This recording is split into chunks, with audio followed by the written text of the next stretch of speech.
Good afternoon, everyone, and welcome to another social emotional workshop. We are here with Lisa from Henry Ford Health Systems, and today we are going to be talking about stress management and how to cope and deal with stress, everyday stress in your life, and the different things and new things that may be causing stress as well. Welcome back, Lisa. We're so glad to have you. Hi, thank you for having me back. Good deal. You can go ahead and get started anytime you're ready. Okay, so last time I was here, we were talking about anxiety and depression and how so many of your students are having major issues with anxiety and depression, in large part because of COVID, but also other circumstances as well. Yeah. So we talked about how to handle stress. So what I told you I would do is bring a bunch of stress management techniques to teach you that you can teach your kids. So what we want to do is we want to first understand about stress, and toxic stress can be really damaging to a child. It can make their emotions be dysregulated. It can make their behavior unmanageable. It can impact relationships because of lack of trust and lack of connection. So really important that we help our kids with this. So many of you know that when you're under stress, what happens is cortisol, which is a stress hormone, it's nature's built-in alarm system, and it's our body's main stress hormone. And it works with certain parts of the brain to control our mood and our motivation and fear. So what happens is sometimes our hormone levels, our cortisol levels can get out of whack. And what happens then? It causes health problems like anxiety and depression, headaches, heart disease, memory and concentration problems, problems with digestion, trouble sleeping, weight gain. So when people are under constant stress, the alarm button stays on. And that's really unhealthy. So what we want to do is we want to teach kids, as well as ourselves, some what we call coping skills or stress management techniques to help deal with stress. So I have a whole bunch of them.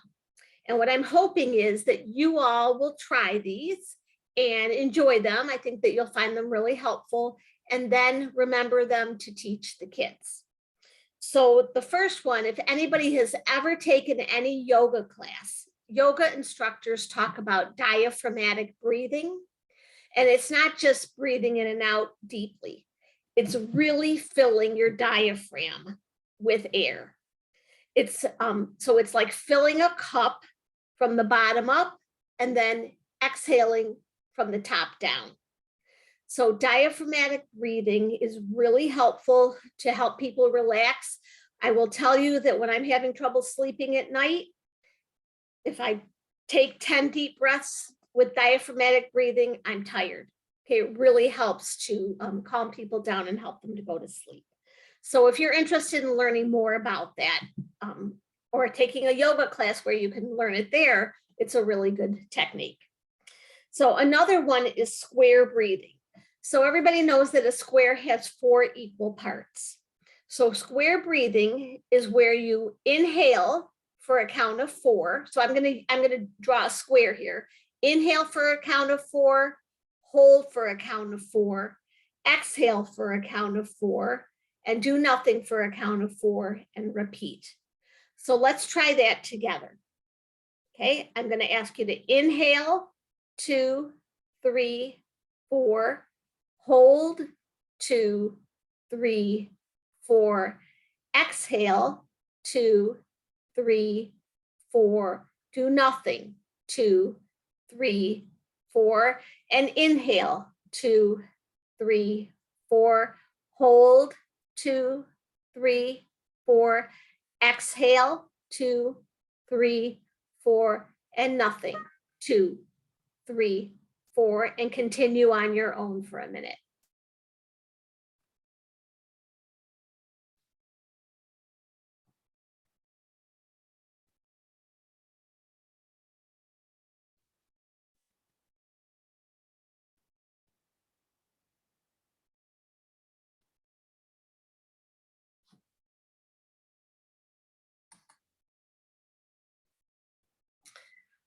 Okay, so what that does is it regulates a person's breathing. So if they're feeling anxious or upset, that can really help. So we call that square breathing. So here's another technique you may or may not have heard of. What it does is it taps into the senses. So if somebody's feeling anxious or panicky, and this is commonly helpful with people who are having a panic attack, is to think about in your environment 5 things you can see, 4 things you can touch, 3 things that you hear, 2 things that you can smell, and 1 thing you can taste. And this activity helps people to be grounded in their environment. So instead of having free-floating anxiety and panic, what it does is it grounds them. So again, 5 things you can see, 4 things you can touch, 3 things you can hear, 2 things you can smell, and 1 thing you can taste. Okay, and that helps people quite a bit. Okay, this next one is called progressive muscle relaxation. So what I'm going to ask you to do is get very, very comfortable in your chair and nothing in your hands. And this is going to be about 5 minutes. So take a deep breath, exhale, and close your eyes. Raise your eyebrows and wrinkle your forehead. Try to touch your hairline with your eyebrows. Hold and relax. Make a frown. Hold and relax. Close your eyes as tightly as you can. Draw the corners of your mouth back with your lips closed.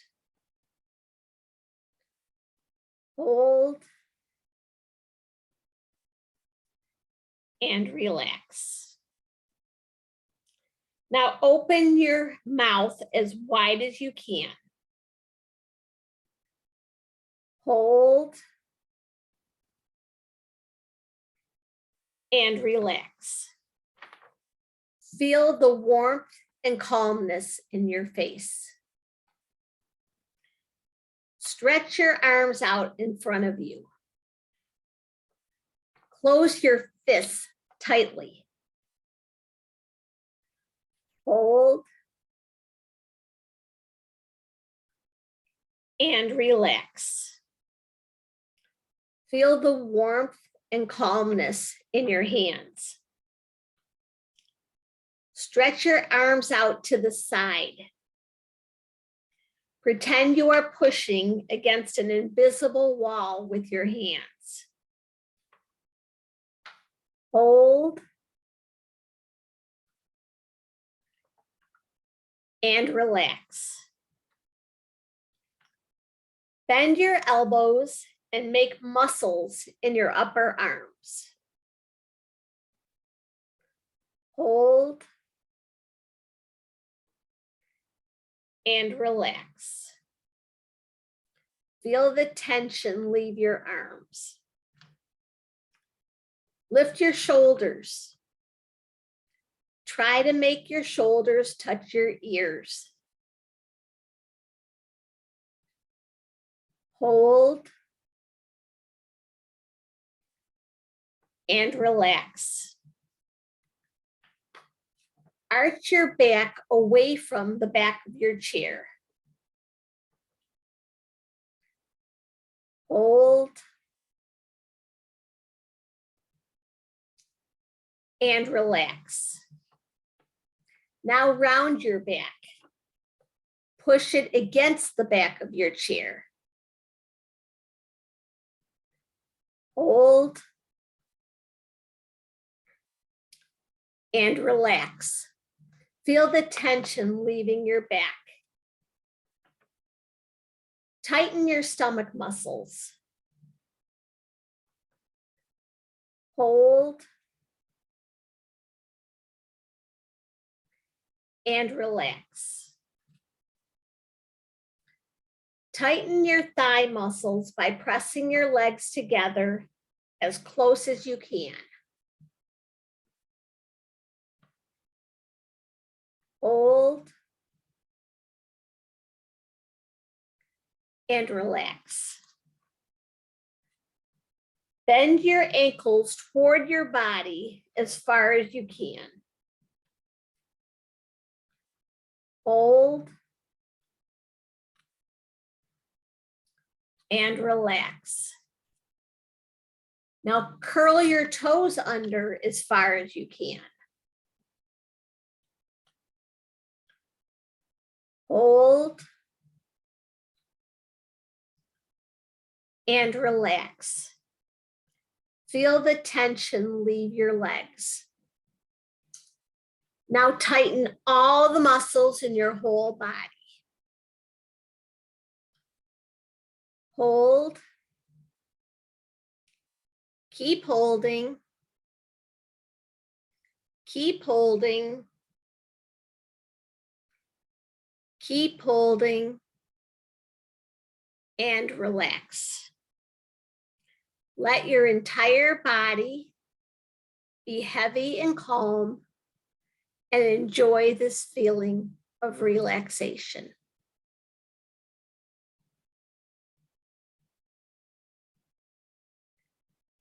And when you're ready, open your eyes.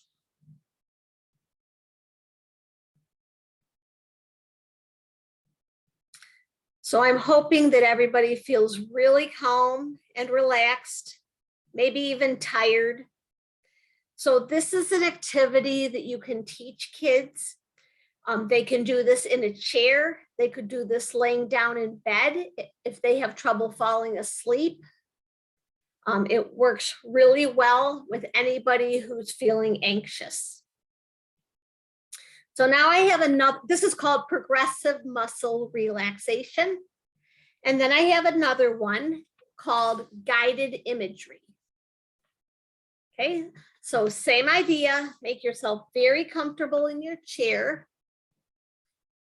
Take a deep breath, exhale, close your eyes, and think of a beach. No one is on the beach but you. It is summer and the temperature is 75 degrees.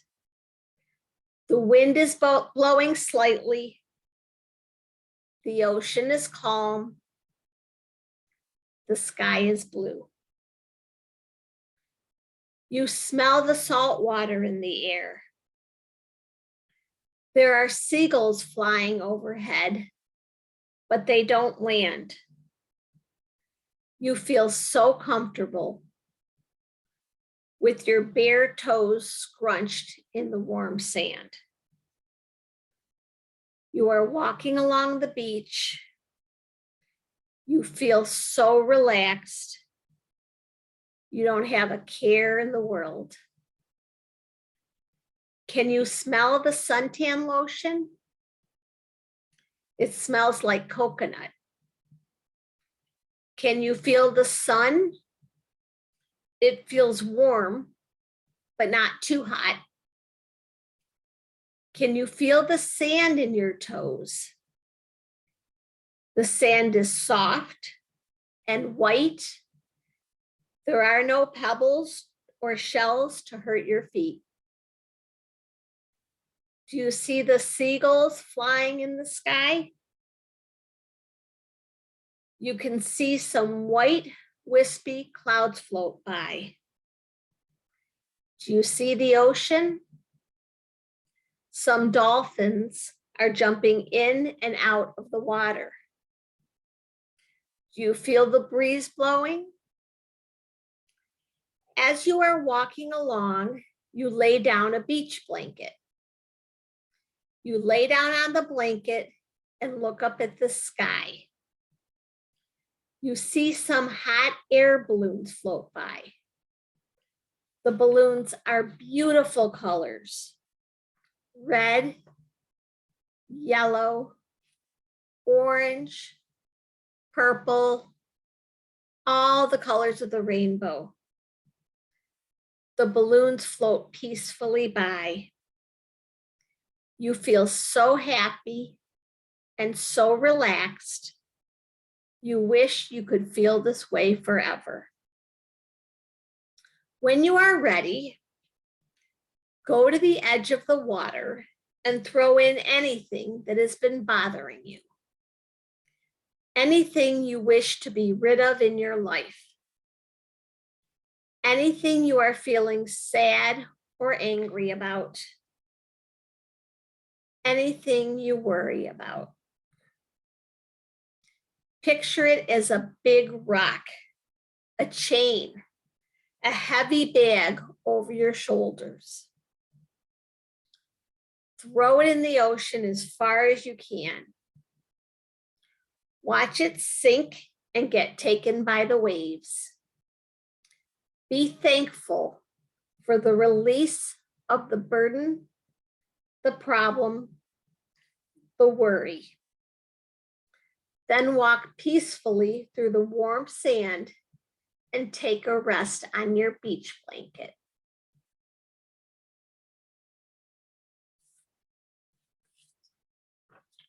And when you're ready, open your eyes.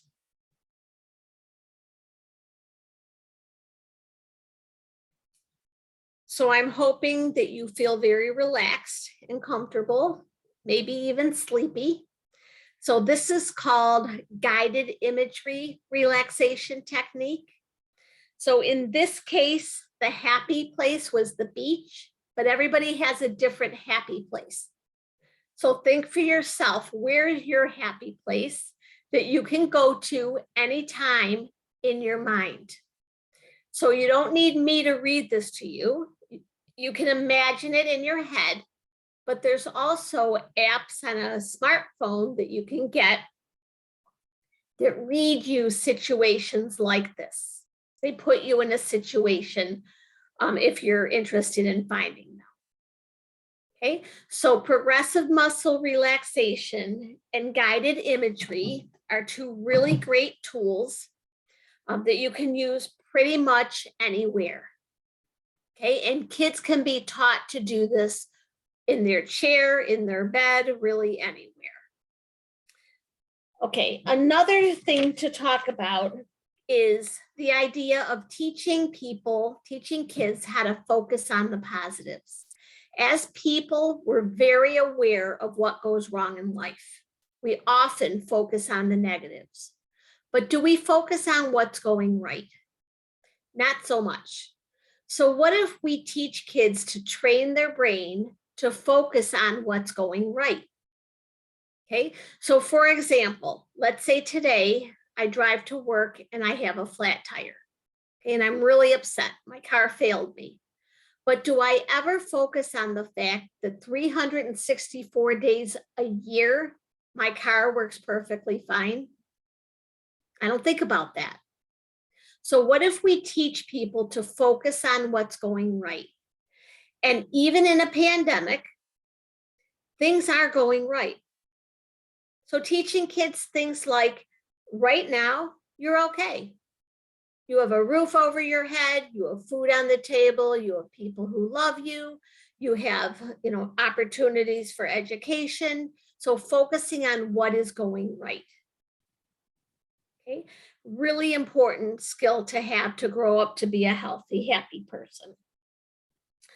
Another tool is teaching kids how to focus on gratitude. Okay, many people wake up in the morning and think about 3 things they're grateful for. Okay, many people go to bed at night thinking about 3 things they're grateful for. What if we taught kids to do that?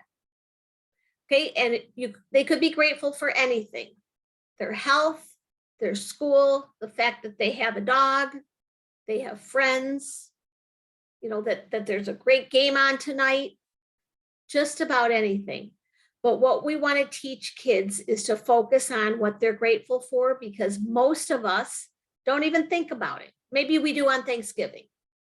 Okay, but what we want to do is do that every single day. So it's the practice of gratitude that can help people to deal with anxiety and depression. And lastly, we want to teach people that how important the proper attitude is. So I'm going to read you something that many of you may be familiar with. It's written by a man named Charles Swindoll, and it's about attitude. So the longer I live, the more I realize the impact of attitude on life. Attitude to me is more important than facts. It's more important than the past, than education, than money, than circumstances, than failures, than successes, than what other people think, say, or do. It is more important than appearance, giftedness, or skill. It will make or break a company, a church, a home. The remarkable thing is we have a choice every day regarding the attitude we will embrace for that day. We cannot change the past. We cannot change the fact that people will act in a certain way. We cannot change the inevitable. The only thing we can do is play on the one string we have, and that is our attitude. I am convinced that life is 10% what happens to me and 90% how I react to it. And so it is with you. We are in charge of our attitudes. So with that, I'd like to know if you feel that any of these techniques or anything that you learned today could be helpful to the students that you're working with. You guys, you can either type in the chat or raise your hand and I'll unmute you. Or did I put everybody to sleep? Maybe I did that. Not at all.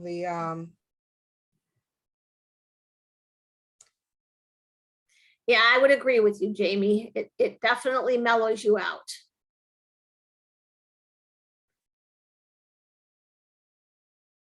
Is this something you feel that you can teach students that would help them?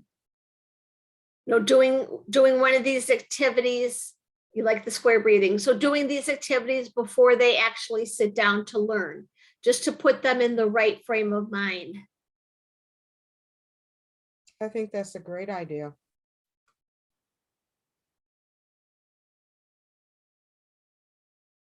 Okay, so the problem is, Jamie, they're going to have to decide for themselves if it has value. So introducing them to all of these different activities and seeing what works for you. So what works for one person may not work for another. But hopefully what they can do is to determine for themselves what's going to work. And if they find something, then they continue to practice it. And like everything else in life, we're not going to be excellent at anything until we get some experience with it. But just asking kids to keep an open mind and try everything and then decide what they can do. And kids might even want to teach this to their families. Very often I work with parents who say, how can I teach my kids coping skills? I don't have them. How can I teach them to others? So maybe your students can teach these to their parents. Exactly. You'll never know the value in it unless you try and be open. Right. You guys have any other comments, questions you want to ask?